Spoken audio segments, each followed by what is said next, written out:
Welcome in to MJT Football. I'm Tony Tucker. That's Joe Morley.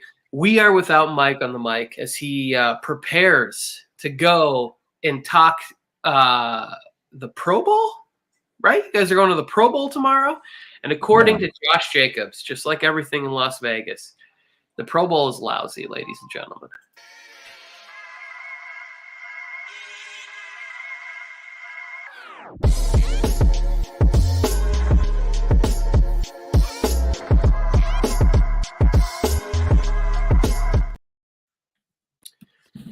Awesome. As I said in the opening, I'm Tony. That's Joe. We're going to go over a bunch of topics that have been happening in the NFL, talking about football, just a couple of friends who love talking about football. And if you do too, become the third, the fourth, however many are in the show. Hit the subscribe button.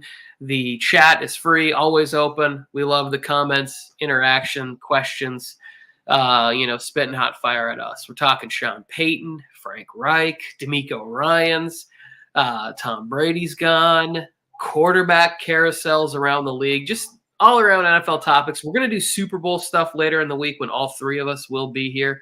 Not sure on that date. But before we get into it, Joe, how you feeling? How you doing? You excited about the Pro Bowl? Is there anybody you want to see? Do you not really care, but you're just going for content? What's your thoughts? Well, yeah, I think I'm just going to go meet up with some couple guys, have a great day with Mike and Jay. Jay Bolton will be there. I think that's the main thing. Just go and have fun in Vegas. I don't know what to expect from a flag football game, Tony. And you already said it nicer than Josh Jacobs said. But it's going to be weird to see a flag football game and go to Vegas for that. But, hey, maybe Derek Carr. Maybe I get to say goodbye to Derek Carr the way that I'm supposed to. But other than that, I don't know what to expect. It's flag football. Should I be excited for that? Yeah, so really this is just an all-star game. And I told you guys a few years ago when we talked about the Pro Bowl when we first met. And I said my plan would be that you go get retired players and have them play a flag football game, right? Or you play the game where you just have Joel Bitonio has to play like a series at quarterback or something like. Just have something where ridiculous things are going to happen and you have former legends that we all want to see. There is no need to risk an injury in a flag football game with any of these guys. Like they could easily suffer something that would be catastrophic to their future, to their team, to their fan base.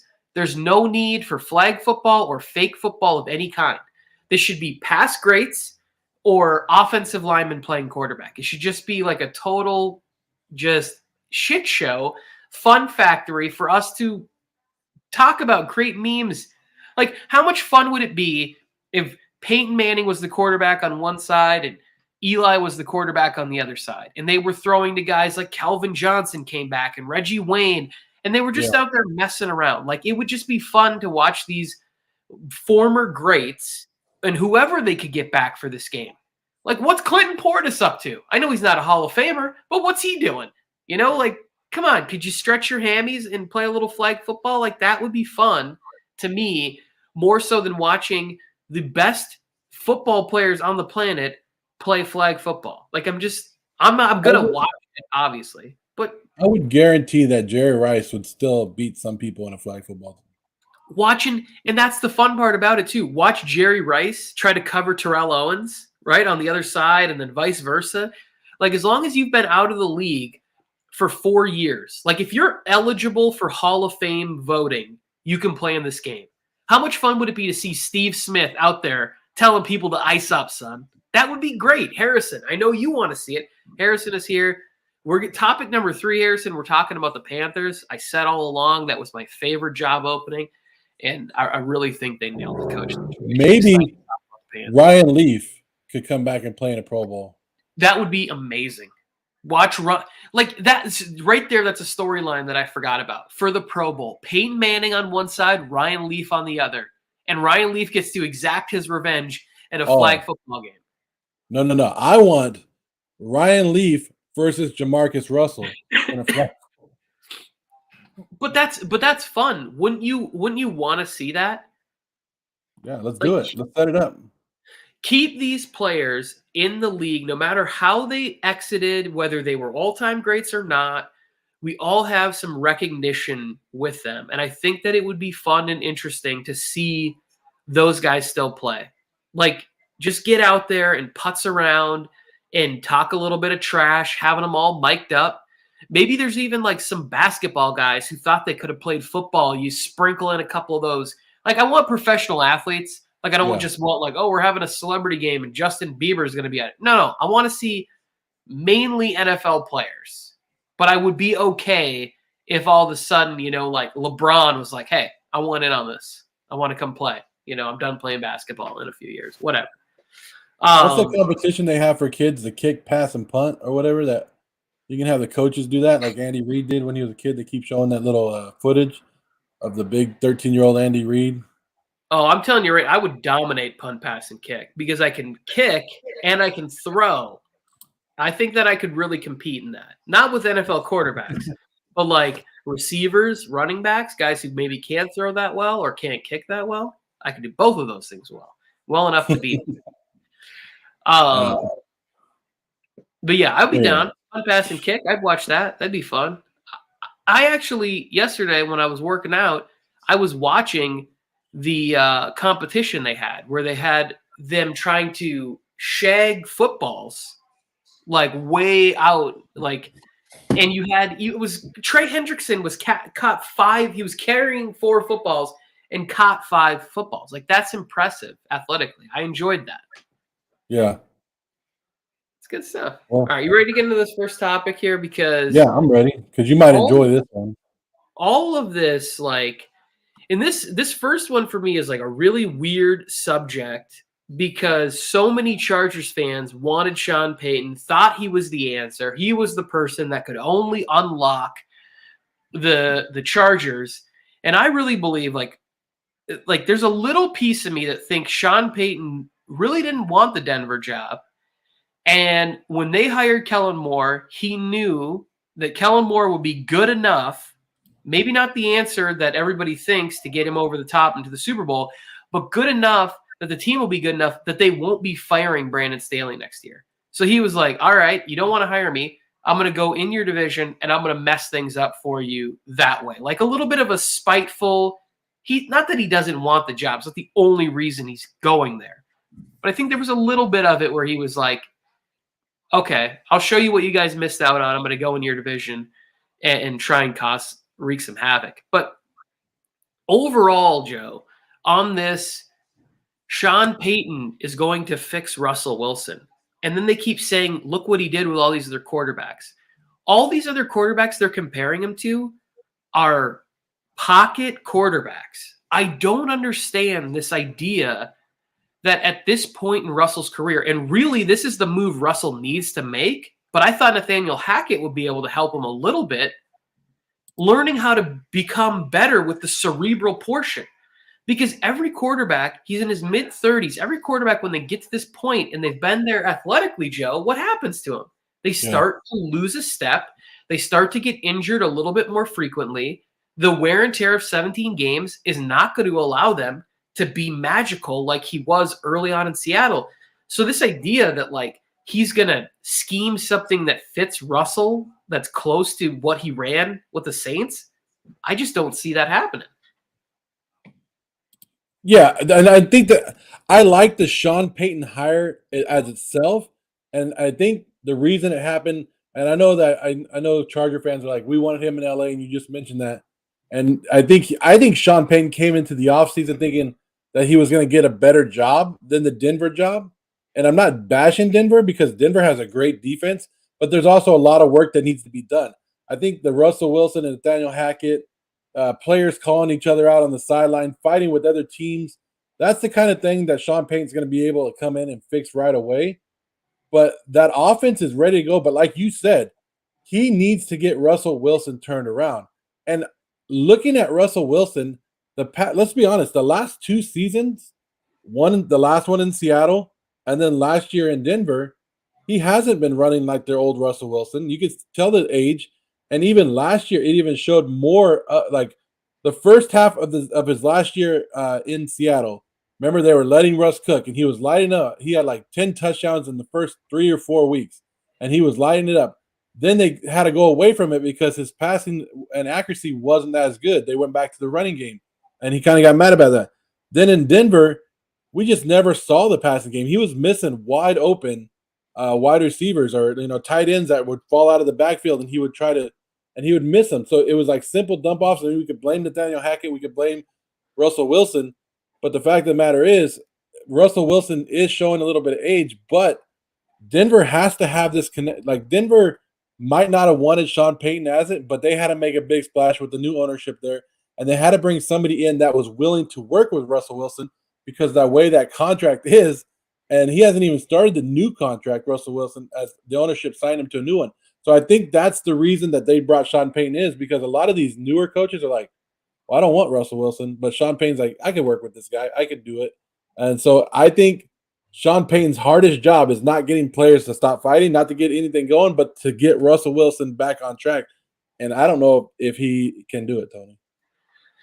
Yeah, I think that if anybody can help him out, it was him, right? But I think more so they just needed a really dominant personality in the building. They had to have somebody who can go in there and say, oh, yeah, you won a Super Bowl too with a great defense, and I won a Super Bowl with a great offense. And you want to be – remember 2 years ago, he was watching a playoff game with Roger Goodell, and he was like – there were reports of him being jealous. Like he's like, oh, I'm watching these high-powered offenses. And that's like the whole let Russ cook movement started.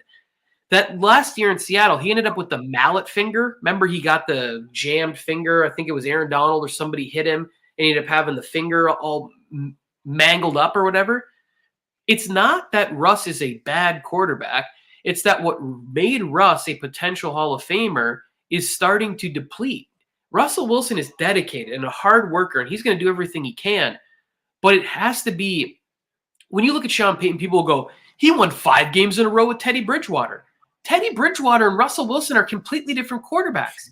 And if you just tell Teddy Bridgewater, hey, quick 3-5-step drop, this is what's going to happen when you see cover 2 or you see a zone, the player's going to come into this area, and that's your 8-yard. You get the ball to him and you let him see if he can get extra yards or whatever. That's not been the function of Russell. And so this idea that Sean Payton is going to get Russell to do that, that's what we thought Nathaniel Hackett was going to get him to do, was going to be playing that Aaron Rodgers. Oh, you identified single coverage with Cortland Sutton. You're going to hit him either back shoulder or over the top. You're going to read what's going on, and you're going to make this play. I'm just not sure that Russell's going to make that adjustment necessary to make both parties look good. But I also think this much.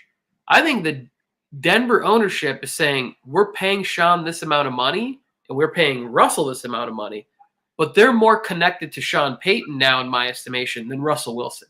So if Russell has back-to-back bad years, and the part of this to me that is most intriguing is who is Sean Payton going to bring in as his backup? Is he going to draft for the future, or is he going to bring in an experienced guy, maybe somebody like Jameis Winston, who was 5-2 before that knee injury? Like, if the Saints part ways with Jameis is still under contract, I believe, for another year. But, like, if Jameis is let go because he had the problems with Dennis Allen, does he then reach out and say, hey, Jameis, do you want to come here to Denver? You know my system. You know everything. You could come in here and not compete but push Russ. And if it's bad for Russ and all of a sudden the Broncos are 1-4 to open the season, Sean Payton is not somebody that's going to tolerate losing. And if he thinks that the backup can give him a better chance, I don't think he cares that Russ is married to Sierra and Russ is a big-time player. Like, he's going to want to win games. So I think it'll be interesting to see who Sean gives the tap for the backup quarterback. You know who this really helps, Tony, and thinking about it, but he has to come back healthy and ready to go, is Javonte Williams. I think this is a big hire for not Russ, but Javonte Williams and that running game. Yeah, I think the running game, I think even – so I don't know if you remember, if KJ Hamler's still there, do you remember not early on, but maybe like 6-7 years ago, they had guys like Devery Henderson that he used to be able to scheme open on these like really crazy like seam go routes. and they would every once in a while when Drew Brees could still dial it up and throw deep, he would hit like Kenny Stills on a go ball. It'd be like 2 or 3 times a game. The Saints offense would hit some big home runs because you'd be looking for Michael Thomas over the middle on a slant. You'd be looking, Marquise Colston when he was younger there, and then it would go over the top. So I think Hamler, if everything is dialed up right, has a chance to go big there. The other player I really like it for too, beyond Javonte Williams and those guys, is Greg Dulcich. He flashed a lot in that offense. He's a big target. He's almost like a sort of flexed out slot receiver tight end. I think he could put up some really nice numbers in the offense too. And you're missing one that was gone all last year too, Tim Patrick. Tim Patrick just feels like a great football player. He's one of those guys that I was like really bummed when players get injured and you're like, oh, this could be their year to break out, and they get injured early on or preseason or whatever. It's like, you were just this close, and now he's got to battle through the injury. I felt the same way about Michael Gallup. Like, I felt like he was on the cusp of turning it up to another level, and then he suffered the injury. We're building the Broncos up too much, Tony. They're in our own division, but it just has that feel like it's a good hire as long as he could. But Russell Wilson is the only thing holding the hire up, I think, is if they can get him around the right track, this Denver team – with that defense going, it's going to be a great season for the Broncos next year. And I say if they can get stacks going. Yeah, it's a great hire. Like, I think it's the perfect hire for them. I don't think I would have liked Jim Harbaugh as much there, or I would have liked DeMeco Ryans. I definitely didn't want Sean Payton to take this job. I thought it was kind of comical how it all shook out. They clearly didn't want to give up. If you believe the reports from Ian Rappaport, they did not want to give up all those extra draft picks for him. They did not want to pay him north of $20 million. I mean, they were still looking into DeMeco and doing surprise getaways to Jim Harbaugh because there's like a Michigan connection there between the new ownership group and Michigan. So it's interesting. I still like the Chargers better. I see the comment from Harrison here where he asked me what I think about Kellen Moore. We'll go into that at another time, but I love this hire. I think Kellen Moore to the Chargers, it was surprising. It was great. It was one of those things where it's like, if he's available, like for me, it was Frank Reich or him that I really wanted. Frank Reich got the job in Carolina. Well, the Cowboys replaced Kellen Moore with Brian Schottenhauer. Good luck. So they went. I like the Kellen Moore move. I like it for the Chargers. I think it's going to be good for Justin Herbert in his career. So I like it, and I don't like giving the AFC West credit. So I don't want to see any of these moves. Joe, you guys got Scott Turner as your passing game coordinator. Yeah. Things are looking up. Yeah. Things are so great. We'll move into this, Tony. I didn't understand it, but I do. I mean, I understand it from DeMeco Ryans as a player wanting to go home and turn his franchise around, the one that he started. But as good of a defensive coordinator that DeMeco Ryans is, and the market he could have had, and the teams that he could have picked from, I don't understand why and the way that we've seen the Texans treat people over the last couple of years, and why he would pick that team over any other team, and why not just go back to San Francisco for another year. I was mind blown when I seen it, but I understand what he's trying to do, but I can't still grip it on why he actually did it. So I disagree fully. I thought this was the perfect job, the perfect location. Everything is set up. I said when we talked about the available jobs, I said it's tough for me to say to you guys with a straight face, but the Texans' job is the second best available job. The one thing that you have to worry about is the weirdness with the ownership and the GM. But the GM and the owner gave him a 6-year contract. So are they going to fire him after 1 year and they have to pay him for another 5 years? Maybe, but not likely. Also, I think they understand that they need to go in a direction where they're starting to establish something.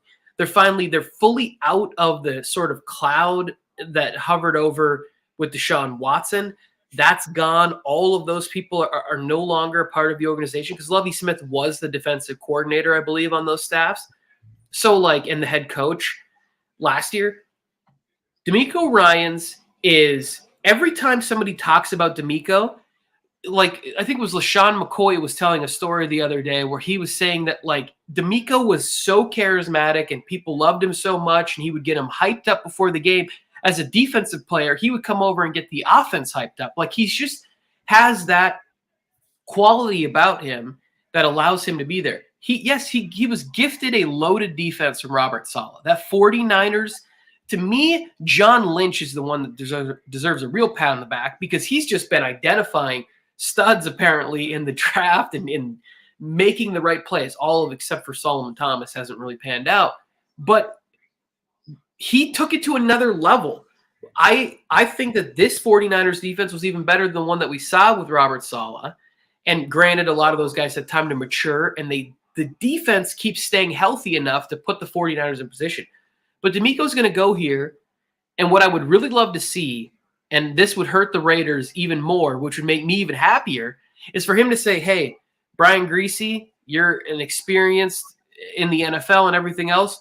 What would you think about coming down and being the offensive coordinator? We'll bring down Jimmy G, so we have an identity there. I don't think that they need to go get one of these quarterbacks. I've heard a lot of people saying, well, they can get Bryce Young potentially in the draft. DeMeco Ryans played at Alabama. There's a connection there. I don't think you go that route. I think you bring in a veteran and right away you try and compete in this division.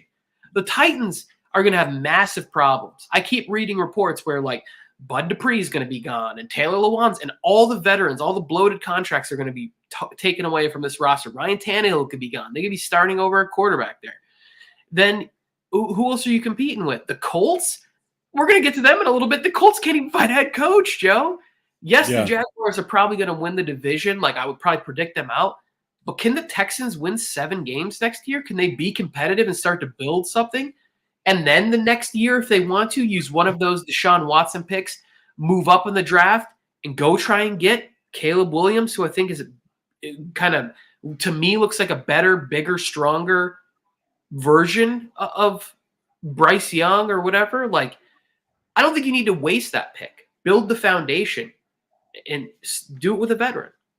Yeah, and they have a great offensive line. They have a good young running back, right? So they have a little bit to build off of for him. And then DeMeco Ryan comes in and they go, oh, we're not going to draft a quarterback with our number 2 pick. We're taking Will Anderson. You add Will Anderson to DeMeco Ryan's defense. Start that off. They took I'm drawing a blank on the cornerback they took last year, Tony. Davis Mills? The corner. Oh, the corner, Derek Stingley Jr. Yeah, so you add another young defensive guy to that defense. There you go. DeMeco Ryan's and watching the 49ers defense and what makes it stand out above the rest of them is the way they bring everybody to the line of scrimmage, and you don't know who's blitzing, who's coming, who's dropping back, who's not. And he does a great job at calling up those blitzes and sending the right guy at the right time. You know, it's not always the guy up the middle. It's not always the guy on the left. He does a great job, and that's what confuses quarterbacks all the time because they can't make their pre-snap reads and change the defense or change the call up a lot. So DeMeco Ryan's going in there, going to have some young guys to play with. I'm with you. I don't think they should draft a quarterback at number 2. They also have the number 13th pick, number 12, 13, that they got from Cleveland that they can mess around with if they feel they want to move up and down with that. But adding to the defense with the defensive coach and just knowing that this first year might not be a winning one, but like you said, an improvement and not have to worry about DeMeco Ryan's job at the end of the year, then okay. But yeah, but like you said, it's a weaker division that they could possibly do a great job in. Yeah, I think it's Harrison here saying 5 or 6 games. If you're in there, let's hear a little way too early win prediction for the Texans next year. But I don't think that you need to draft a quarterback at number 2, especially one like Bryce Young. Like to me, I would rather take a later quarterback who profiles better, like physically, than somebody that I think is good, potentially going to have injury problems. Like smaller quarterbacks at that position, it just doesn't. To me, it doesn't work out great. Like everybody will point to Drew Brees's or Russell Wilson's, these smaller guys, but really, like, how many other smaller quarterbacks have we seen where it's like they just can't figure it out? They can't. It's an issue for them. The Johnny Manziels, the Baker Mayfields, like even a couple of the guys that were drafted last year, like what was it, Matt Corral and Sam Howell and stuff like that. Yeah. Yes, they can play, but I just want them to be a little bit bigger, a little sturdier. I do think Bryce Young could be a player in the league. I just don't know that if I'm a new coach and my identity is going to be defense, I think that I want Will Anderson on my team because Will Anderson also an Alabama connection. So I'm not sure why everybody keeps tying the defensive guy to the offensive Alabama player and not the defensive guy for the defensive coach and the Alabama connection. But let's go to another team that needs a quarterback, Joe, and head to Harrison's neck of the woods out there for the Carolina Panthers. And I think that this to me is like perfect. This is what happened for the Chargers is like they needed a position to be filled, which is offensive coordinator, and another team fumbled around and, in my opinion, messed up and got rid of a guy and real quick gets snatched up. I think the Carolina Panthers needed a head coach, and they got a really good candidate. Like, to me, the two coaches that could have been available, like Kevin Stefanski or Frank Reich, would be perfect in a place like Carolina because David Tepper has lots of resources, very aggressive. He's going to get you what you need there. If the Carolina Panthers can figure out how to bring Derek Carr to Carolina, I know the defense isn't top 5, but the defense is good. And the right coordinator and situation, Carolina should have a good shot at winning this division next year. Like, I'm not sure what their contracts are. I know that Chuba Hubbard is still on a rookie deal. He probably has 2 years left. The other kid they had there who was really nice, was a little bit more of like a tweener back, Blackshear. He made really good plays. I'm not sure what the contract is like for Deonta Foreman, but a good running game. DJ Moore. I also don't think we've gotten to see the best of Terrace Marshall Jr. because the quarterback play has been so spotty. But Frank Reich's going to figure that out, Joe. And Terrace Marshall Jr., who still has 2 years left on his rookie deal, is a nice player. Like, the Panthers have pieces in a division where you look around, Joe, at the quarterbacks. Potentially Jameis Winston, Kyle Trask. This is the quarterbacks that are going to be on some of these teams potentially. Like, this is what we're looking. Like, I think that there's a real opportunity, and then you got my guy, the guy like Desmond Ridder, who I think the Falcons are going to be improved too. But Frank Reich gets a veteran quarterback. Panthers could win 9-10 games pretty easily, I think. Panthers had no quarterback this year, or horrible quarterback play, and they got rid of their best player in probably their franchise history. They got rid of him, and they still almost made the play. Still almost won that division. That division was 9-8. They were one half away from beating the Tampa Bay Buccaneers, and it looked like they were going to beat them until Tampa Bay came back in the second half and won. So I told you, you and Mike, when we were talking about it, I go, Frank Reich is going to go to Carolina, and that's what happened. And you could just see the writing on the wall. They needed somebody with a level head that can come in here and take all the heat, take it away from him, and that's what Frank Reich's going to do. He'll be able to deflect some of the stuff that's going on outside of the building. And I know a lot of people, I think Harrison was talking about, Matt Rule is suing him over a contract or suing the Panthers. So that's going to be talked about, but Frank Reich can get rid of that. Also, Steve Wilkes is mad that he's saying that race was a factor in it. But Steve Wilkes, and this is what you and I talked about Steve Wilkes and why Steve Wilkes might have got the job if he didn't throw the franchise under the bus early during his little run that he had, saying that they were tanking and throwing a couple people under the bus. I think that's what hurt him. Where Frank Reich did nothing. I don't think he did anything wrong in Indianapolis. I think he sat there. He had injuries. He had all kinds of excuses that he could have came out and said, "This is why we're starting out 3-5. This is why we're having a hard time. You give me a new quarterback every year who's on the last leg of his career, and you want me to win with them." And Frank Wright was just in the wrong organization with an owner that we've seen pull the trigger on stuff way too early and get rid of people. So Frank Wright, I mean, come on, Tony. He went 10-6, 7-9, 11-5, 9-8, and then was 3-5 before he was fired. Like, he's going to go to Carolina and he's going to have fun in that division, and we're going to actually see how great of a coach Frank Wright is. Yeah, I think it's a really good situation. I think he's a very good offensive coach. I think he's very steady and even keeled, and we've seen that be successful. He goes more of that Tony Dungy route, right? Where it's like focus, discipline, togetherness, like all of those things. He's not going to be a rah-rah. He's not going to curse and be crazy. I don't know enough to address the racist stuff about David Tepper. I don't know. So, like, I'm not going to sit here and speculate on it. I would have liked Steve Wilkes also. If he would have been named the coach, I would have been happy for him. I thought he did a great job. But I don't know the inner workings of how all that stuff goes. But this not wanting Derek Carr, but wanting Aaron Rodgers, if you think that you've had drama at your quarterback position for the last couple of years there with Teddy Bridgewater and Sam Darnold are not as good of quarterbacks as Derek Carr. Derek Carr takes way too much hate, and it's because he plays for an unstable, crappy organization. Cover your show. He didn't say Aaron Rodgers. For the Raiders. No, he wants Anthony Richardson. Oh, okay. I saw the AR, and I thought maybe it was a mistype, but I didn't want AR-12. So you can still draft Anthony Richardson, and you can sign Derek Carr. Like, you can, both of those things can happen. You don't have to. They're not there.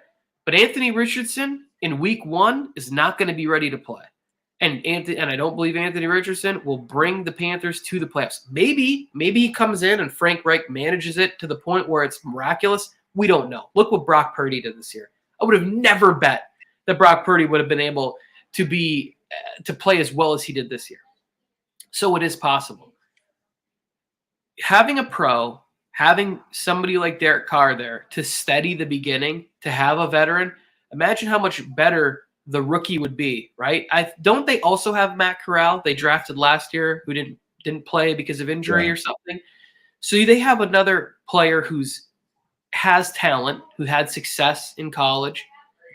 You could also bring in draft AR-15 if this is the guy you want. I think AR-15 has a lot of potential in the draft. And if you told me I could get him later, right? Like if the Texans could draft a player like that in the middle of the first or something, or if he falls to the second round, sure, he's great. If Anthony Richardson is the guy that Carolina wants, right? They can get him in the second round or whatever they can get him. Say you bring him in. Would you want a guy like Jacoby Brissett as your starting quarterback until he takes over? Somebody who's been in with Frank Wright and already been with them, or would you want to go somewhere else? I would definitely be looking for whoever the right veteran quarterback is.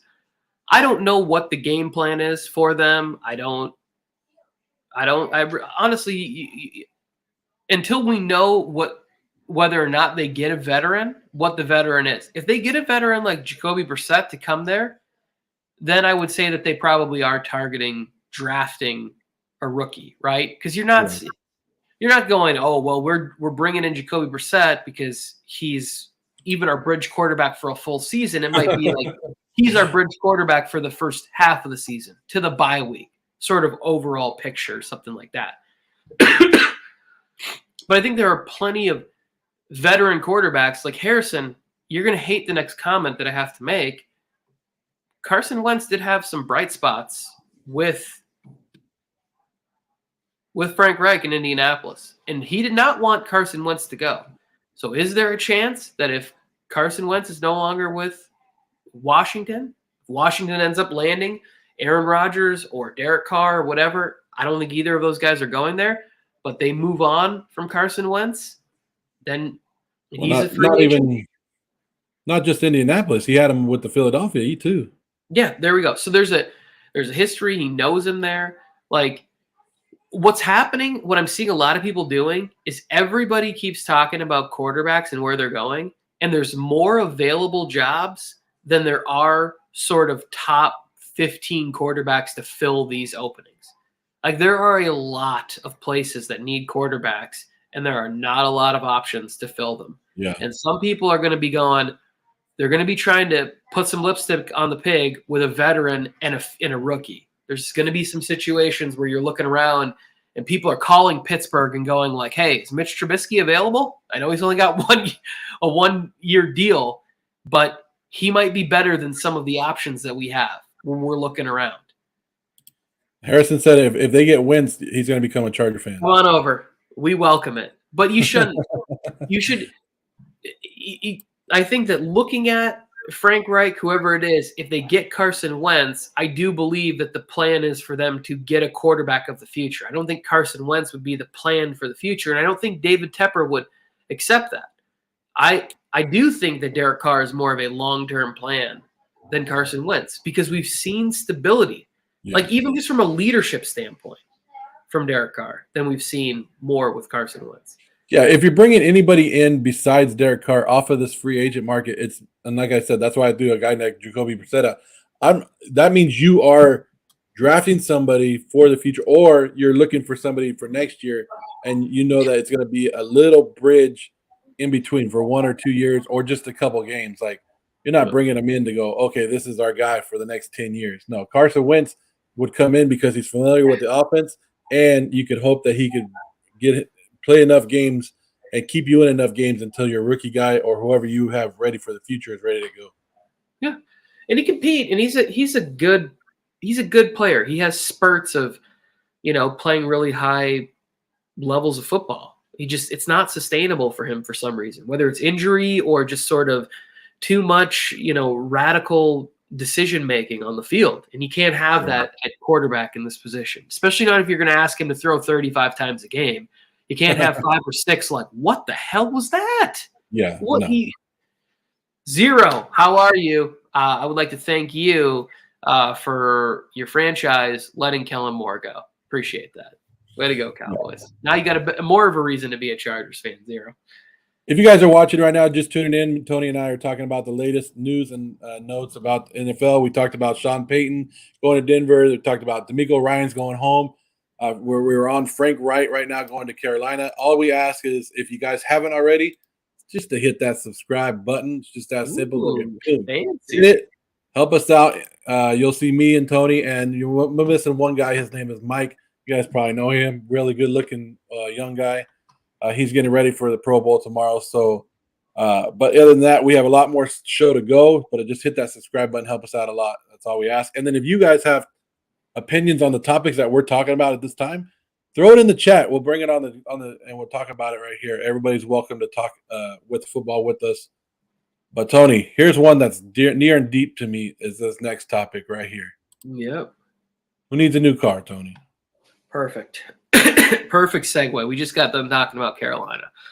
What's funny, and I got a little bit early into this rant, but the Bucks, the Saints, the Jets, the Washington Commanders, the Carolina Panthers, help me out. Potentially the Chicago Bears are jumping into the market. We don't know what's going on with the New York Giants and Daniel Jones.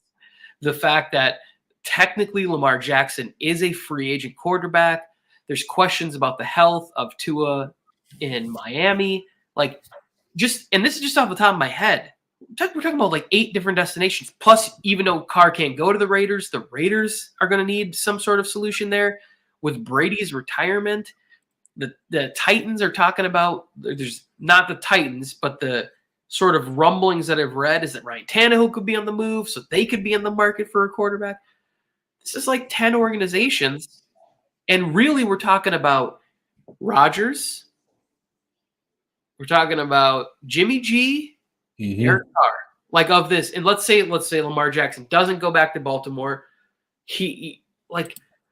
Where does Carr fit in? Because he's better than all the other names that people keep throwing out there. People keep going, oh, well, what Baker Mayfield, he could be available, and Carson Wentz could be available, and Jimmy G's out there. Derek Carr's better than all of those last 3 players that I just named.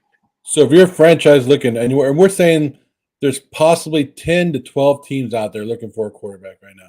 And most of them are all in the same division. Like they're all fighting for it.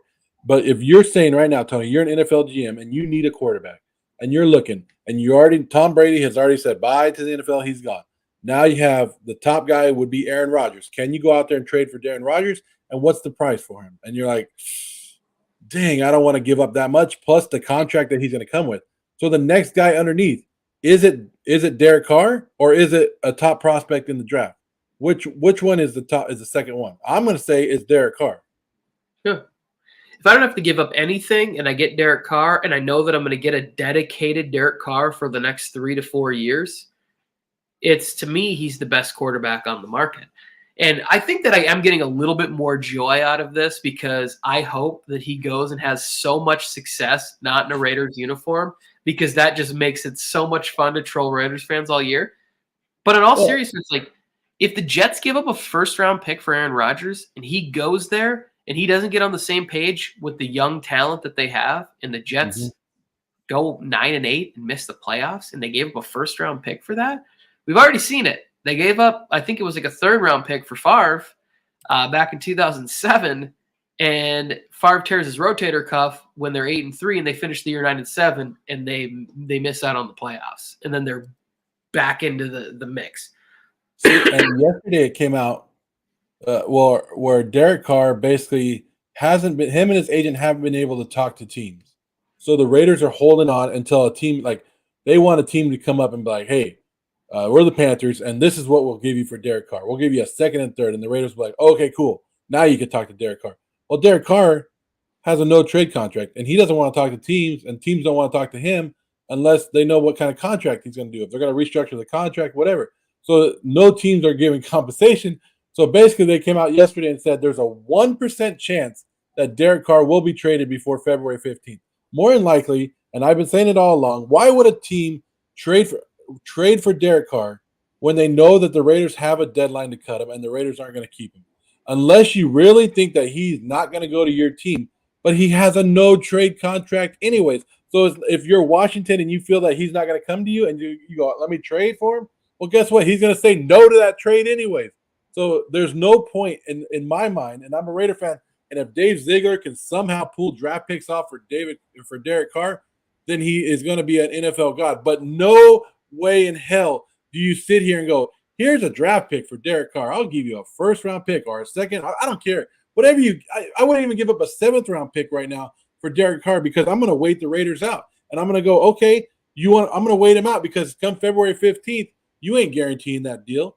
This is why, Tony, as a Raider fan, that I was more pissed off that they just threw Derek Carr to the curb, because those last 2 weeks of the season, you should have been building Derek Carr up. This is my guy. Why would we bench Derek Carr? This is my guy. And Josh McDaniels should have been out there going, I love this guy. I love Derek Carr. Nothing could take Derek Carr away from me. It's not of his fault. But you were out there throwing him under the bus, and you lost last year at this time, the Raiders could have traded Derek Carr for a first-round pick, Tony. For a first-round pick. Now, no value at all. And he's going to go out there. He's going to sign with whatever team he wants to and get the same market value. And that's what makes me mad. But there's at least 10 teams out there.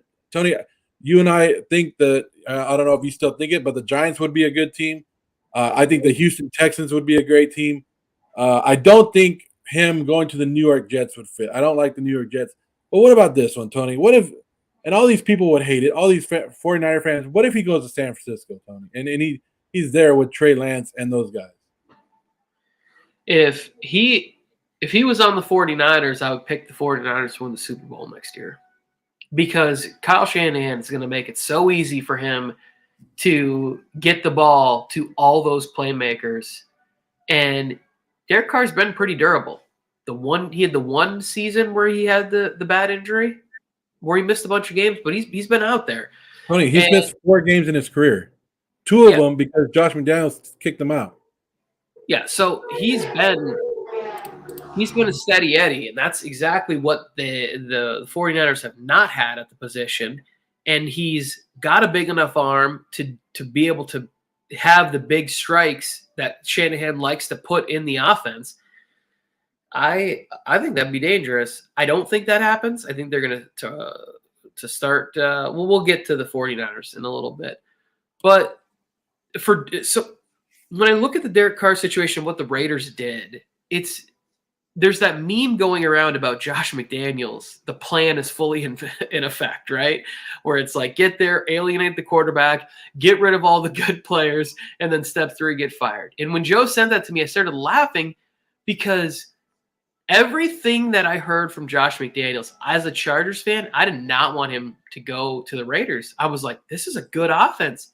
And now they're trading for Devontae Adams. I was like, by mid-season, this team will be different. And by year 2 with Derek Carr in that offense, being a grown-up, but it sounds like Josh McDaniels never really wanted it to work, Joe. Like, he never really wanted Derek Carr to be the guy.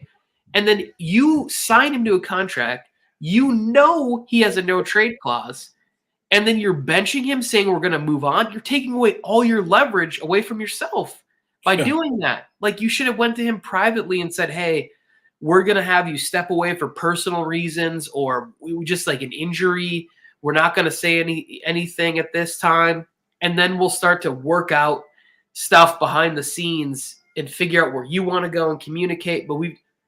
But just the way they went about it, Derek Carr should not allow them to get anything. At the very minimum, he should also almost pull that Carson Palmer, where it's like, I'll just retire for a year and I'll collect my $40 million guaranteed, and I'll still be, 29 years old, 30 years old or whatever? Somebody's going to get Derek Carr after a year off. Somebody's still going to give him a contract. I don't know how you think Derek Carr's so young, Tony. How old is Derek Carr? He's been in like these 10 years, so he's got to be 32 max? Yeah, he's 31. Yeah, he's not that old. He's not 29, but okay. I'm kind of biased. Look, I love Derek Carr. I'm a big Derek Carr fan. I got him right here, Tony. You can see him right here. I love Derek Carr. Derek Carr was never the main problem in Las Vegas. Hell, the Raiders with Derek Carr in a bad, struggling year still were the number 12 offense this year. The number 12 offense with the struggling Derek Carr. And so he went down there, did his thing. I don't know. I laugh at this situation, Tony, because it's just as a Raider fan, I've seen this time in, time out. You're getting rid of the guy who's basically been our franchise face, and you know it, Tony. I don't care where he goes. You know he's going to have a great season next year, or at least be good enough. And it's just going to every time the Raiders do something, it blows back up in our face. And it's funny because I get on TikTok and I see all these memes that's like, hey, after Tom Brady retires, is Josh McDaniels calling Derek Carr and be like, hey, we fucked up. We fucked up. Can you come back? Like, and Derek Carr's brother, they asked the other day, I saw it on Twitter, and somebody goes, is there a way that the Raiders realize they screwed up, come out and apologize and say, hey, Derek Carr, come back? And David Carr, Derek's Carr brother, said, no, absolutely no way that he comes back. You can't fix that. What you did to him, and you've seen it at the Pro Bowl game. Then people are like, well, it's shorts and T-shirts. It doesn't matter. You saw it in Derek's eyes, and you see the way. This is the Derek Carr that I've been waiting for, the Derek Carr that talks. Like, he didn't say much. He just goes, when they asked him the other day, and he said that little thing about, yeah, I haven't been this hot, and that's why the Raiders are getting rid of me, or whatever, the way he worded it, right? That's what I've been waiting for. I've been waiting for the Derek Carr, because Derek Carr, and that's what Raider fans don't understand. Derek Carr had 9 years where he could have talked all the shit he wanted to. He could have threw the team under the bus and be like, look, this is the guy you got coaching me. This is what we're doing. We got people, DUIs every time. We got players not coming into curfew. We got all this stuff, but Derek Carr kept it his head level, never said one bad thing. And even now, he's not even saying bad things. Even now, they're like, can you give us your side? And he's like, no, I'm going to continue to say it straight. And that's what I love about Derek Carr as a player. And I root, as a Raider fan, I hate to see him move on, but I'm not going to sit here, and I'll always be a Raider fan, and I'll still root for my team. But when Derek Carr goes to that new team, guess who? I'm a Derek Carr fan still, too. And when he's winning and he's doing his thing, good for him. Good for Derek Carr. But whatever franchise is bringing Derek Carr in, you're getting a good quarterback, and you should back him. And every fan base, you're going to love what he brings to your city and your friends and your franchise. I cannot wait to read his book where it's like out of the black hole and into the light, wherever he ends up. And at some point, 10 years down the road, he's going to talk about this, because there's going to be too much money that he's going to be passing up to not shed some of the light on the amount of dysfunction that has happened during the John Gruden times, during Hugh Jackson, excuse me, right? All these like bad times that have been there, right? Yeah. And I hate it, Tony. I like people say I don't know football because I'm a Raider fan and all that stuff. Trust me, I probably know more football being a Raider fan because we get to see shit like this happen year in and year out. It's crazy. Like when the best wide receiver in the league, Devontae Adams, is talking this guy up and saying this guy is a great quarterback, and you're like, nah, let's get rid of him. that's it's nuts to me. It's nuts to me. I don't know. It's just I can't imagine he wants to be there with a rookie quarterback next year, or Jimmy G, or Jared Stidham, or whatever. Like, why would Devontae want to be back for that? I think the Raiders have put themselves in a corner, Tony, and so much in a corner that they're going to have to go and try to get Aaron Rodgers because it's like, and if they don't, good luck. Then Devontae Adams better be on the trade block too because there ain't no way. He's even after the Pro Bowl, even after what Derek Carr did in the Pro Bowl game, or not even the game, in the competition, he goes, "Get off my guy. That's my quarterback right there." He's still backing Derek Carr months later, and he should be because that's his best friend. And we'll probably see him connect tomorrow in the Pro Bowl. They've been friends for over a decade. They're neighbors. Like, it's not going what he understands the business side of it, but he also knows, like, at this point, he came out here to try and team up and win a Super Bowl. But if he can't, he still understands, I'm trying to get to the Hall of Fame. I'm trying to put up some numbers at the very minimum if I can't compete for a Super Bowl. And I don't want to do that with this. You want to know an even more of a slap in the face, Tony? The Raiders at the Senior Bowl were talking to Fresno State quarterback Jake Haener. Another Fresno State quarterback. It's like, what are you doing? You have one right here. You have a good quarterback. You have a number 4. Just let him play.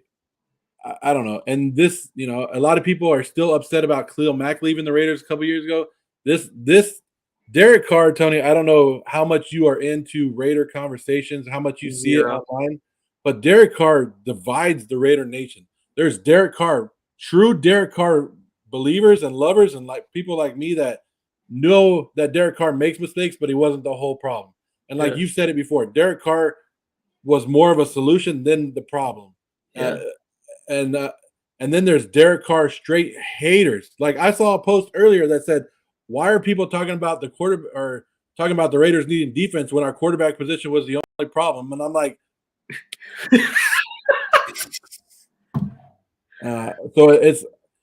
but I think, I don't know. What do you think, Tony? You put Derek Carr on the Tennessee Titans. You put Derek Carr on. I'm leaning more towards away from the Jets now. I don't know why. I'm just going away from the Jets now. I just think the Panthers or one of these other teams in a weaker division would be a great spot for him. I think when he has the chance to sit down and talk, I really think that he's going to be led more by community and by his faith. And that's why I really like Frank Reich and him both have very strong convictions in their faith. And I think that's a good match. I think he's also seen what he's done. If he were to reach out to another quarterback like Phillip Rivers or Carson Wentz, another person very strong in his faith, and just say, like, what is it like? Is Frank as advertised? I think that's a place where I could see him going, hey, let's link up. I know I can trust you. Your first year, you're starting over. I'm starting over. DJ Moore's under contract. That's a really good wide receiver to go and have right there. Like, this place has pieces and talent. People keep connecting to the Bucs. I don't know that he wants to go there and be with a defensive head coach and a team that has a lot of like cap issues and stuff like that. You go to a place like Carolina, you're teaming up with an offensive coach who is in a line with you and has chosen you and it says, hey, let's go get this. Let's go win this division in year 1, the two of us. To me, I really like Derek Carr on the Panthers, and I like the Panthers winning a lot of games next year. Let's go to the next one. We wish Derek Carr well. I hope he tears it up and Vegas celebrates it tomorrow in the flag football Pro Bowl game. Oh my goodness. We can do this one quick. Tom Brady's retiring again, Tony. Second time. I don't know if he's going to come back, but as of right now, he has 2 retirements, 7 Super Bowl. There was what was that funny meme that was out there where it was like Tom Brady has more retirements than Aaron Rodgers has Super Bowl rings or something like that. It made me laugh really hard when I saw it. I was like, that's really funny. Tom Brady did it. He did it right. Like, he did it quick. He didn't want any conversation really going into the entire Super Bowl week. So he did it early on this week. He made the thing. That way it's not being brought up during the game, speculation. If he was thinking about retiring and he's like, oh, I'll wait and retire after the Super Bowl or whatever, and then his friend told their friend and they told their mate and they sold the story to TMZ, and now all of a sudden it's the eve before the Super Bowl and Tom Brady's retiring. It's like, no. He did it. It was short. It was sweet. It was on Twitter. It was great. I just want to say this. Like, if I was Tom Brady's friend, I would just be like, from this point forward, just enjoy life. Like, you already lived life to the maximum for football, right? So like, at this point, try and enjoy, like, take your competitive nature and put your competitiveness into trying to be the person that gets the most fun out of life, because you have all of the resources, you have all of the connections and activity. Enjoy your family, enjoy whatever. Like, if you try TV, just loosen up and just let it rip. And if it doesn't work, screw it. I'll go do something else. But don't like beat yourself up like, oh man, I could have done it for one more year. I could have won. That's just try and enjoy. Just try and be the champion, the Tom Brady of enjoying life. Like, just live that shit the same way that you played football, and you will continue to have an enviable situation. I saw another thing that people were like, Tom Brady's a GOAT at life too, because his wife told him, if you go back to football, we're going to be divorced. So he goes, screw it, I'm going back. And now he comes out of football, retires, and he gets to play golf every day of his life. That was another thing. But I think when we watched the press conference at the end of the year, Tom Brady's last press conference, he's thanking the media. He's doing like right then and there, you were like, he's done. Like, he knows that he already signed that deal with Fox and he's moving on over. If you look at his contract with Fox, Tony, it's like he'll make $20 million more, which is like, I think $350 million over the next 10 years with Fox than he made in his entire career in 20 years in the NFL. But really, it's only if he's good at it, right? Because first of all, he's not going to stay and do something if he's bad at it. And he's going to read the reviews. If he comes out and he's terrible at commentating games and people are like, oh, Brady's trash, like he should have kept playing because he's no good at announcing, he's not going to stick around for the entirety of that contract and make all that money, because it's just not who he is. Like, he's just not going to stay and be bad at something. That's why I'm saying, like, just let it rip. And if it doesn't work out, then just go do whatever you want. Work on your brand and enjoy your family. Like, I see him and he's wrestling with the idea of retiring after 23 years. Like, you can see there's real sadness and internal confliction. Like, am I making the right move? Bro, you are making the right move. To me, there's no upside left. It's only downside. It's only like severe injury, more time away from your children, like more like, I just don't get another reason to go play a season of football if you're Tom Brady. He has no reason to play anymore. He's done. He's old enough to do it. He's you know what, Tony, people like you and I hated him, and we continue to hate on him, but we have to respect everything he did and throughout his career. And it's just, there's nothing more for him to go out there and do. You know who this hurts the most, Tony? This hurts the NFC, because now the NFC, already one of the weaker conference, is now their best quarterback in the NFC. If Tom Brady's gone and we see what happens with Aaron Rodgers, maybe he goes to the AFC team, then their best quarterback is Dak Prescott. Or Kirk Cousins. Like, it's really weird to say that. I just want to say that hate is the word we use, but it's really just like, if you're looking at the NFL as a soap opera, like, or a TV show or a movie, like, he's the villain. He's been my favorite villain, and I loved Tom Brady. I grew up a Michigan football fan. Michigan State were my favorite college football teams. I never thought Tom Brady at Michigan, the guy that I watched, was going to go to the pros and do this. And quickly, I cheered for him in the first Super Bowl against the Rams. And I was like, okay, look at Tommy go get another one here. By the third one, I was like, bro, quit it. Knock this shit off. Like, this is too much. You can't keep winning. I lost money, so much money gambling against Tom Brady over the years. I bet against Tom so many times. And if I ever met him, I would be like, if we're playing golf, bro, this is on you because you cost me at least a couple $1,000s over the year, and I need you to make up for it. So you got this round of golf. I'll get the first round of drinks, but I need you to pick up the tab on something because you hurt my wallet a lot over the years. I was always betting against Tommy and losing. Yeah, so goodbye, Tom Brady. This time I think it's for real. I don't think he's coming back. I think he's gone. Good. Yeah. Go. Retire. Enjoy it. Enjoy it. Speaking about people that can't, Tom's leaving, Tony. Yeah. These people can't even get people to come in. They can't even get them to come in. So anybody want the Colts Cardinals job? I think they're still looking for apps, Tony, if you want to send yours in. Jeff Saturday got the coach last year, so maybe you get the coach. He might get to coach again, Joe. Like there's serious consideration that he's the next coach of the team, which to me it's like, how does that attract free agents? Like, I don't see how that is a draw defensively or offensively whatsoever for that situation. I've been sitting around thinking, which one of these jobs would I rather have less? Like, if I was, not me personally, because I'd take either of them, like, I'd give it a shot. Jeff Saturday did shit. I'll give it my best shot. I'll go in there and do my impersonation of Dan Campbell, where I'm just a leader, a rah-rah guy, get the boys going. Let's do it. But I look at the Colts, you have an erratic owner. And I think that, to me, is what makes the Colts job. So sorry, I'm getting over a cold. That's what makes the Colts job less desirable to me, because he has all the power and he gets to do all of these things. And if he says it, you have to do it. As to where the Bidwells in that ownership group and who's ever making the decisions there, I think your biggest hurdle is Kyler Murray and how much commitment can you get out of him? And is he going to be out? And can I get on the same page with the ownership group where I say, hey, let's bring in a viable starter for 1 year. Let's go just allow Baker. You want a 1-year contract? You're going to come in and be the starter. And we're going to let Kyler rehab for an entire season. Because look at the Cardinals' schedule. They're not going to win enough games to make the playoffs.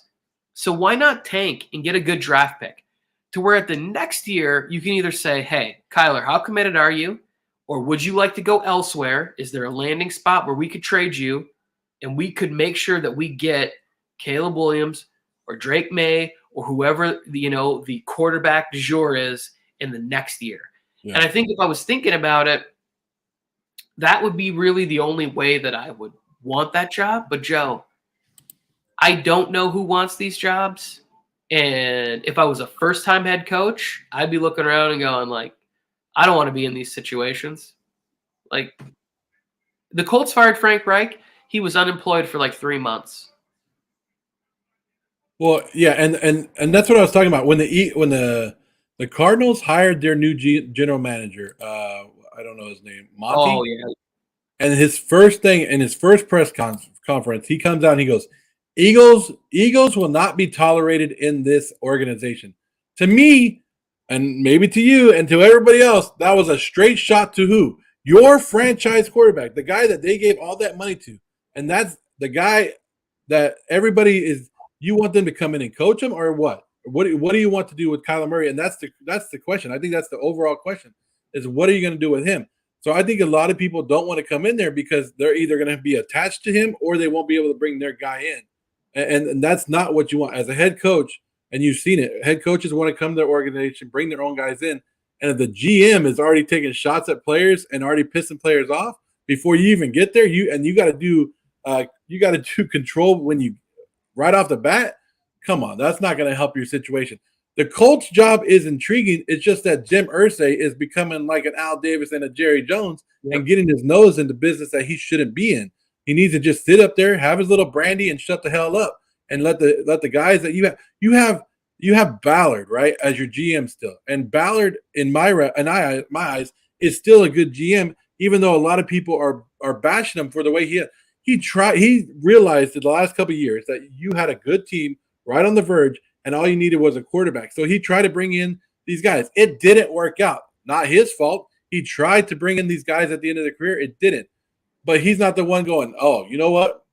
Let's bring in Jeff Saturday as our coach, because on the weekend he tells me all this stuff that happens. He tells me all this stuff that he's been watching. No. And the list of candidates that they've brought into to Indianapolis, Tony, not impressive to me. Not impressive to me. And it's just showing me where they're at. And like, what are you waiting for now? You're waiting for the Super Bowl, so are you going to hire one of these guys from the Super Bowl? Are you going to hire the Gannon or I don't know the offensive coordinator's name from the Eagles? Or are you going to hire Eric Bieniemy? You're not – those aren't the guys that you're looking for. So I don't know what the Colts are waiting for. They might as well just come out now and say, hey, Jeff Saturday's our coach again, and we'll try again next year. Yeah, Shane. If I was Shane Steichen, I would not. I wouldn't take the Colts job at all. I wouldn't want that to be my first job, especially not when. So Shane Steichen was the OC or worked with Herbert's rookie year, right? And then he went out to the Eagles. We've seen what in 2 years him and Nick Sirianni have been able to do with the Eagles offense. If I were Shane Steichen, I'd wait another year to see what happens, what transpires as far as offensively, where I'm going to go for my first gig. Unless they tell him, hey, we're going to go draft the quarterback you want. I guarantee you we are going to do whatever it takes to get that first overall pick from the Chicago Bears. But you know, Nick Sirianni's telling them, hell no, because Nick Sirianni was a Frank Reich guy. Yeah. Oh, I think he coached in that organization. He was there before he got the Eagles job. That was Nick Sirianni's last stop where he was working before he got the job. And he probably knows, like, hey, bro, this is a volatile situation and you don't want to be there. Like, I look at it where it's like he made an irrational decision on Carson Wentz, who had a pretty good season with Frank Reich in that offense. They still needed a number 2 wide receiver in that offense. Imagine if year 2 in the offense with Wentz and Reich and Jonathan Taylor, and then they bring in Alex Pierce and Jelani Woods, how much better that Colts team looks, as opposed to, well, we're going to scrap it. We're going to start over. We're going to have Matt Ryan come in, and we're going to do – it's like, there you go. All the chemistry between Michael Pittman and Carson Wentz destroyed, and now it's got to be – it's too much. It's too erratic. It's personally the reason why I was a fan of keeping Brandon Staley. I think bad organizations act irrationally. You have a coach who, yes, maybe has some blemishes, but back-to-back winning seasons, going to the playoffs, I get it. Long-term, it might not be great, but shit's headed in the right direction. Shitty teams fire coaches with winning records after going to the playoffs. Like, it's just – and this is what the Colts are doing. You make irrational, erratic decisions about your quarterback. That is the worst position on the field that you can do that for. When I look at the Cardinals, last thing on them, I have been hearing Brian Flores' name batted around. The way the GM came out and said, we're not tolerating any egos, I think Brian Flores is the perfect coach for that job. Because I think Peyton was perfect in Denver. I love Frank Reich with the Panthers, and I love DeMeco Ryans with Houston. I think Brian Flores is the one guy where you come in and you have sort of a zero tolerance, really hard-nosed culture there. And if he can get Kyler Murray to buy in on all of that, year 2 of that could be a more dangerous football team. I think that there's some contracts and stuff that they need to get rid of there, and they're still going to have a down year, but I think they'd be competitive. And I just think Brian Flores is a good coach. Like, I look at what he did in Miami as a huge success. Yeah, I wouldn't have fired him if I was there. I don't know all the behind-the-scenes stuff too and all that, but like, I wouldn't have fired Brian Flores. Well, now you see the way that Miami's defense played with and you're like, oh, damn, maybe he actually did have him playing hard down there. And I like Brian Flores as well. I want him, his next opportunity, to be one that sticks. I want him to go to a good organization that's going to respect him as a head coach and what he means to players. I back Brian Flores as a head coach anywhere he goes, Tony, but I just like the Cardinals organization, to me, probably won't do him justice in my eyes. Yeah, maybe not. But the GM they brought in, he seems to – at least he's talking like he's got some power. He's talking like this is what it's going to be like and this is how it's going to be. And he's the one name that I've heard there that I really like. He came from Tennessee, where he had Mike Vrabel doing the same thing over there. Hey, this is how we're going to do it. This is what we're going I to think do. he has some ties to the Patriots organization too, from scouting or something like that. Like he scouted when Vrabel was with the Patriots, and then he went to the front office. I don't know, but good for him. Who do we get next? Oh my goodness. This is okay, Tony. This has to be the worst storyline of the offseason. Of any question of the Bears getting rid of Justin Fields, in my mind, is I'm gonna say it's just stupid. It's stupid to get rid of Justin Fields. I think would be a horrible, horrible decision for what the Bears are going for and the money that they have, the draft picks they have, and what Justin Fields did last year on the team. Like, what are you going to replace him? What are you going to replace Justin Fields with? What do you want from him? What more would you want from a guy like that? I don't know. I was happy when they drafted him because the Bears have never had a quarterback, Joe. Like, they've just never had that guy that you thought was going to be. Like, they had Jay Cutler, and they had McMahon, and Kramer, and Grossman, and just, like, a long list of guys that were, like, really good. And we saw Justin Fields, and there is improvement that is needed from the pocket, right? He's electric. If he wants to stay healthy, I'd like to see him do a little bit less running, a little bit more of drop back passing. But you got to give it some time. How these reports have to be like more about them shopping the pick, the number 1 overall pick, than them actually legitimately talking about trading him. And then with a defensive head coach, who are you drafting? If you trade away Justin Fields, you better know for sure who's replacing him.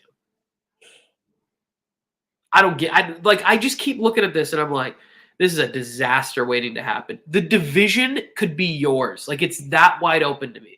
The Lions, good, but they need to play with expectations. The Vikings are up and down, and the Packers could be moving to Jordan Love. And you're talking about restarting again at quarterback? Wow. I want a camera in the room when they walk in and tell Matt Eberflus, and they go, hey, you know how we got rid of Roquan Smith last year? We're going to get rid of Justin Fields this year, and then we're going to draft probably a rookie quarterback. And you could have had Jalen Carter at number 1 or, a top pick. You could have had Will Anderson or your pick at your favorite defensive player in this draft. But we're going to start over, and let's go that way. I want a camera in that room when that happens. I don't understand it.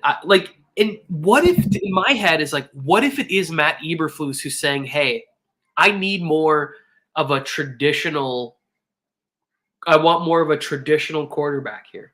Like, what if he really is thinking like, hey, I don't like the risks that are being taken that he's taking with his body, with his ability to be available for our team on a weekly basis because of how reckless he plays sometimes. And I get it. I don't love it. I don't wish my quarterback would run around like Josh Allen. I don't like it. I don't like that they QB sneak with Jalen Hurts every 5th play or whatever. They're trying to get 1 yard by having 1,700 pounds of dude laying on top of my quarterback at the bottom of. I don't like that shit. It's not for me. But on the other side of the door is a mystery, and we've seen Justin Fields do some pretty amazing things. So why aren't we getting him QB coaching? Why aren't we having him work around the clock with Luke Getsy, right? Luke Getsy's the guy from Green Bay they brought in. Let's go. Let's learn the offense. Let's learn, how to do like a nice, solid 2-read system and make it super simple for him. I just don't get it, Joe. I don't get it. It angers me. Unless somebody came with a ridiculous offer, and it had to be a crazy multiple 1st-round pick offers, then I'd be sitting there going, okay, we might do it. But just like you said, Tony, he missed a couple games this year because of injuries. Lamar Jackson, same thing with Lamar Jackson. He missed a couple games. Jalen Hurts got hurt. You're going to have that with a mobile quarterback like this. But when he's on that field and the defense has to focus at least 1 or 2 players just on him alone, It's unbelievable. Look how many times he changed the game. He would just take off and go, and the whole game and the whole dynamic of the game just changed because of Justin Fields, your quarter. He didn't even have an offensive line this year. No offensive line. No offensive line. He has two good running backs. You got to see what you're going to do there, and build off of that. But if you give him a little bit of offensive line and a little bit of blocking, and the wide receiver position, Tony. What about? We didn't even get on.